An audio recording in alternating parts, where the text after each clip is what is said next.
প্রীতি ও শুভেচ্ছা নিবেন। শুভ বড়দিন। আহ, আজকে এই বড়দিন উপলক্ষে আমি খ্রিস্ট সম্প্রদায়ের লোকজনকে আমার পক্ষ থেকে শুভেচ্ছা জানাচ্ছি। বাংলাদেশের ইতিহাসে 2025 সালের আজকের 25 ডিসেম্বর একটি অত্যন্ত গুরুত্বপূর্ণ দিন হয়ে চিহ্নিত হবে। আপনারা ইতিমধ্যে জেনেছেন যে বিএনপির ভারপ্রাপ্ত চেয়ারম্যান তারেক রহমান আজ দেশে ফিরেছেন। দীর্ঘ 17 বছর নির্বাসিত জীবন পার করে তিনি আজ দেশে ফিরলেন।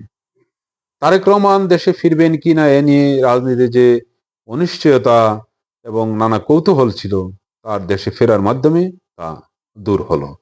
আজকে তারেক রহমানকে আহ, অভ্যর্থনা জানাতে রাজধানীতে কয়েক লক্ষ লোকের আহ, সমাবেশ হয়েছে। রাজধানীর পূর্বাঞ্চলের 300 ফিটের যে এক্সপ্রেসওয়ে ছিল, সেখানে তাকে সংবর্ধনা দেওয়া হয়েছে। শাহজালাল আন্তর্জাতিক বিমানবন্দর থেকে এইটুকু জায়গা, যেখানে গাড়িতে গেলে আসলে 10 থেকে 15 মিনিট সময় লাগার কথা, সেইটুকু জায়গা তাকে আজকে 3 ঘন্টায় যেতে হয়েছে। এবং সেখানে বিশাল সংবর্ধনায় তিনি ঘোষণা করেছেন, উই হ্যাভ এ প্ল্যান। তিনি তার পরিকল্পনার কথা জানিয়েছেন যে রাষ্ট্র পরিচালনার সুযোগ পেলে তারা কিভাবে তাদের পরিকল্পনা গুলো বাস্তবায়ন করবেন। কি কি পরিকল্পনা রয়েছে যদিও সেগুলো তিনি বলেননি, তবে আমরা ইতিমধ্যে জানি যে বিএনপি 2 বছর আগে তাদের যে 31 দফা কর্মসূচি জাতির সামনে তুলে ধরে, সেটাই হয়তো তাদের পরিকল্পনা। বিষয়টা হচ্ছে যে আসলে তারেক রহমান দেশে ফেরার ফলে বাংলাদেশে যে রাজনীতিতে যে একটা গত 15-16 মাস ধরে আহ, এক অস্থিতিশীল অবস্থা বিরাজ করছিল, এবং বাংলাদেশ যে অনিশ্চিত পথের দিকে যাত্রা করেছিল, যে অন্ধকার কালো শক্তি রাজনীতিতে আবির্ভূত হয়েছিল, তার হয়তো অবসান ঘটবে।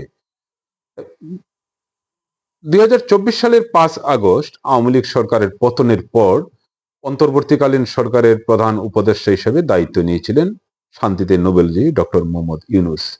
প্রত্যাশা ছিল শান্তিতে নোবেলজয়ী এই বরেণ্য ব্যক্তির নেতৃত্বে বাংলাদেশ সামনের দিকে এগিয়ে যাবে, বাংলাদেশে শান্তি শৃঙ্খলা ফিরে আসবে, জনজীবন স্বাভাবিক হবে। কিন্তু দুর্ভাগ্য, আমরা দেখলাম যে গত 15-16 মাসে বাংলাদেশে এক ভয়াবহ উম, অবস্থা বিরাজ করছে। মব ভায়োলেন্স, খুন, রাহাজানি, বাড়িঘরে আগুন দেয়া, লুটপাট, এমন কোনো অপকর্ম নেই প্রতিদিন যা ঘটছে না। এবং সেই সব ঠেকাতে এই অন্তর্বর্তীকালীন সরকার চরম ব্যর্থতার পরিচয় দিয়েছে। এবং সেই সঙ্গে উগ্র দক্ষিণপন্থী রাজনীতির উত্থানের ফলে এক ভয়াবহ অন্ধকার দিকে যাত্রা করেছিল বাংলাদেশ। সর্বশেষ দেখেছেন জুলাই আন্দোলনের এক যোদ্ধা হাদিকে গুলি করে হত্যা করেছে, এবং হত্যার পর বিভিন্ন মিডিয়া অফিসে হামলা, সাংস্কৃতিক সংগঠনের অফিসে হামলা, সব মিলিয়ে এক ভয়াবহ অবস্থার দিকে চলে যাচ্ছিল বাংলাদেশ। এবং কোনোভাবেই সরকার, ডক্টর মোহাম্মদ ইউনূসের নেতৃত্বে সরকার এগুলা কন্ট্রোল করতে পারছিলেন না। এই অবস্থায় মানুষ খুব অভাব বোধ করছিলেন যে এমন একজন রাজনৈতিক নেতা দেশের দরকার, যার নেতৃত্বে দেশ সামনের দিকে এগিয়ে যাবে। এবং এই অবস্থায় যেহেতু আওয়ামী লীগ নেই, আওয়ামী লীগ গণ অভ্যুত্থানের পর দেশ ছেড়ে আওয়ামী লীগ পুরো নেতৃত্বই চলে গেছে, এখানে আহ, প্রত্যাশা ছিল যে বিএনপি হয়তো সেই জায়গায় নেতৃত্বে আসবে। কিন্তু বিএনপির চেয়ারপারসন বেগম খালেদা জিয়া গুরুতর অসুস্থ হয়ে হাসপাতালে শয্যাশায়ী, এবং আহ, দলের ভারপ্রাপ্ত চেয়ারম্যান তারেক রহমান লন্ডনে। এই অবস্থায় বিএনপি এক নেতৃত্ব শূন্যতায় ভুগছিল, এবং বিএনপি ছাড়া রাজনীতি যেন এক পক্ষের দিকে ধাবিত হচ্ছিল।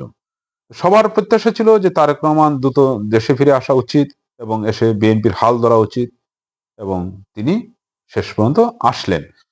আপনারা ইতিমধ্যে জানেন যে আগামী বছর ফেব্রুয়ারির 12 ফেব্রুয়ারি জাতীয় সংসদ নির্বাচন, ইতিমধ্যে নির্বাচন কমিশন শিডিউল ঘোষণা করেছে এবং প্রার্থীরা 29 ডিসেম্বরের মধ্যে নমিনেশন পেপার দাখিল করতে হবে যারা প্রার্থী হবেন। সেই অবস্থায় একবারে শেষ মুহূর্তে তারেক রহমান দেশে আসলেন। দেশে এসে বিএনপির যে আহ, রাজনীতি যেখানে আসলে স্তিমিত হয়ে গিয়েছিল, বিএনপির সেই রাজনীতি এখন আবার চাঙ্গা হয়ে উঠবে বলে মনে করেন রাজনীতি বিশ্লেষকরা তারেক রহমানের নেতৃত্বে। যেহেতু তারেক রহমান আসলে তার জনপ্রিয়তা কতটুকু আজকে সেটা প্রমাণ হলো যে কয়েক লক্ষ লোকের সমাবেশ হয়েছে আজকে রাজধানীর এই 300 ফিট নামক রাস্তায়।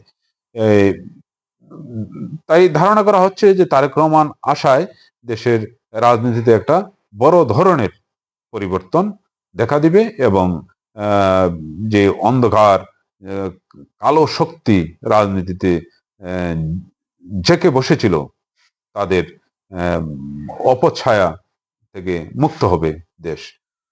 নির্বাচন যদি শিডিউল অনুযায়ী হয় এবং এখনো আমরা বলি যে সবার অংশগ্রহণে একটা সুষ্ঠু নির্বাচন হোক এবং এই নির্বাচনের মাধ্যমে বাংলাদেশ সামনের দিকে এগিয়ে যাক। আমরা চাই একটা সুস্থ এবং স্থিতিশীল রাজনীতি।